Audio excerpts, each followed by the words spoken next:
वासुदेव कह रहे हैं। मनुष्य के भ्रमित होने का कारण यह है पार्थ कि उसका अज्ञान उसके ज्ञान को ढक देता है, और जब आत्मज्ञान अज्ञान को नष्ट कर देता है तो ज्ञान उस परम तत्व को सूर्य की भांति प्रकाशित कर देता है, और ज्ञानी इस नश्वर जीवन ही में परम सत्य को प्राप्त कर लेते हैं। उन्हें जन्म पर जन्म नहीं लेना पड़ता, वो इसी नश्वर जीवन में मोक्ष को प्राप्त कर लेते हैं। तो हे पार्थ, यह नश्वर जीवन बहुत ही महत्वपूर्ण है, क्योंकि इसके उपरांत तुम्हारा आत्मा तो अवश्य होगा, किंतु तुम नहीं होगे। तो इस नश्वर जीवन काल को अर्थपूर्ण और समाज के लिए कल्याणकारी बनाओ पार्थ। ज्ञान प्रकाश है, तो इस प्रकाश को प्राप्त करो, और यदि तुमने ऐसा कर लिया तो इन भ्रमों में भटकने से बच जाओगे जिनमें आज भटक रहे हो। और यदि भटकने से बच जाओगे पार्थ, तो तुम्हें शांति मिलेगी।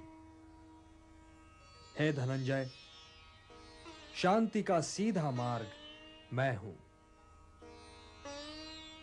जो मुझे हर यज्ञ का लक्ष्य, हर लोक का स्वामी और हर प्राणी का हितैषी मानते हैं, वही शांति पाते हैं।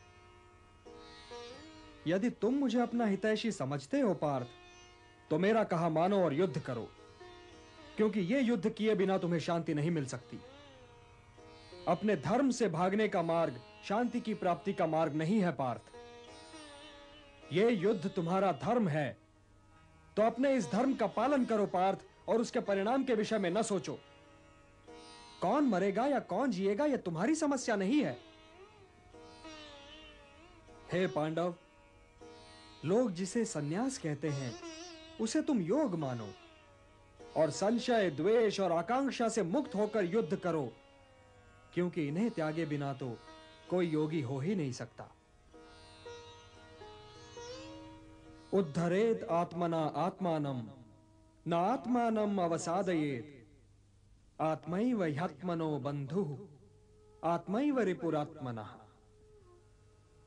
मनुष्य का यह कर्तव्य है कि वो अपना पतन न होने दे और स्वयं ही अपना उद्धार करे। मनुष्य स्वयं ही अपना मित्र भी है और अपना शत्रु भी। जिसने अपने अहम, अपने मन और अपनी इंद्रियों को अपने वश में कर लिया हो, वो स्वयं ही अपना मित्र है, और जो इनके वश में हो गया पार्थ, वो स्वयं ही अपना शत्रु है। जो शीतकाल और ग्रीष्मकाल, सुख और दुख, मान और अपमान में शांत रहे और संतुलन रखे, वो जितेंद्रिय पुरुष सदैव परमात्मा में लीन रहता है। किंतु हे पार्थ, बहुत खाने वाले या बिल्कुल ही न खाने वाले, या अधिक सोने वाले या बिल्कुल ही न सोने वाले को यह योग सिद्ध नहीं होता। जीवन संतुलन का नाम है पार्थ, और संतुलित ढंग से जीने वाले मनुष्य का योग उसके दुखों को हर लेता है। जैसे वायु रहित स्थान पर दीपक की ज्योति निश्चल रहती है, वैसे ही मोह रहित योगी भी निश्चल रहता है। चंचल मन को मनमानी न करने दो पार्थ, उसे रोको और उसे अपने आत्मा का अधीन बनाओ। तुम्हारी उलझनों का यही उपचार है। मेरी ओर देखो पार्थ, मेरी ओर देखो।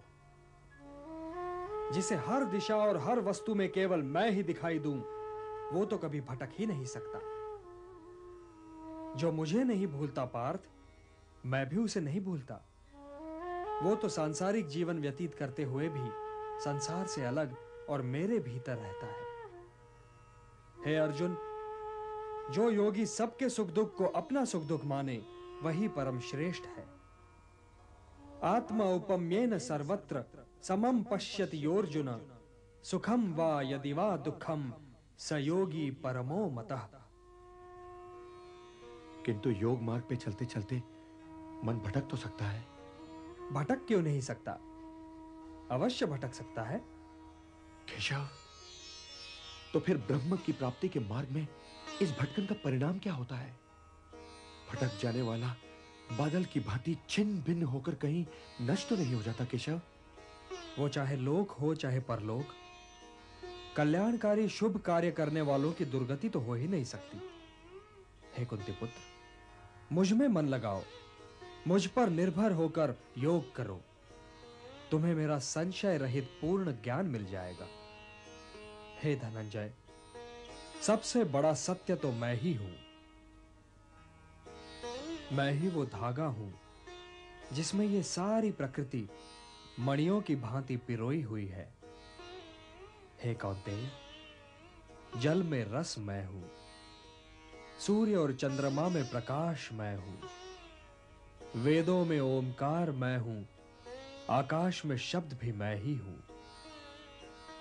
मैं ही पृथ्वी में पवित्र सुगंध हूं, मैं ही अग्नि में तेज हूं, प्राणियों में जीवन शक्ति मैं हूं, तपस्वियों का तप मैं हूं। हे पार्थ, प्रारंभिक बीज मैं हूं, बुद्धिमानों की बुद्धि मैं, तेजस्वियों का तेज मैं, बलवानों में काम रहित बल भी मैं ही हूं, और प्राणियों में धर्म के विरुद्ध न जाने वाला काम भी मैं ही हूं। मैं सब में हूं पार्थ, किंतु सबसे अलग भी हूं।